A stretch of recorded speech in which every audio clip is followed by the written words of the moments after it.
Hey there, future finance whizzes. Welcome to this quick and easy guide on how to set up a Chime account if you're under 18. In 2025, Chime has made banking more accessible for teens, but it still requires some parental involvement to keep things safe and compliant. Whether you're saving for that new gadget or just learning money management, this step-by-step walkthrough will get you started in no time.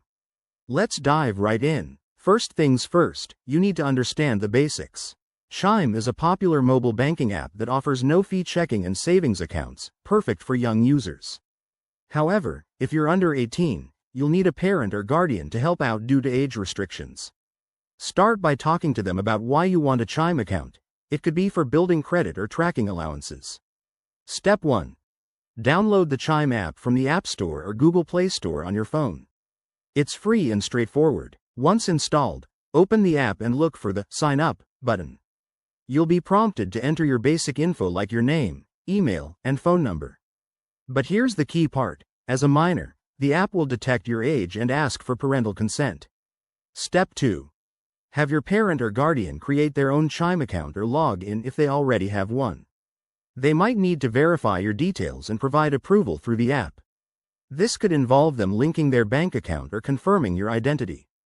Don't skip this, it's for your protection. Step 3. Once consent is given, you'll need to verify your identity. In 2025, Chime uses quick methods like a selfie scan or uploading ID photo, but make sure it's done with adult supervision. After that, you can set up your account preferences, like adding a debit card or setting spending limits. Finally, link a funding source, such as your parents' bank account, to add money to your Chime account. Boom! You're all set. Remember, always use your account responsibly and keep an eye on your transactions.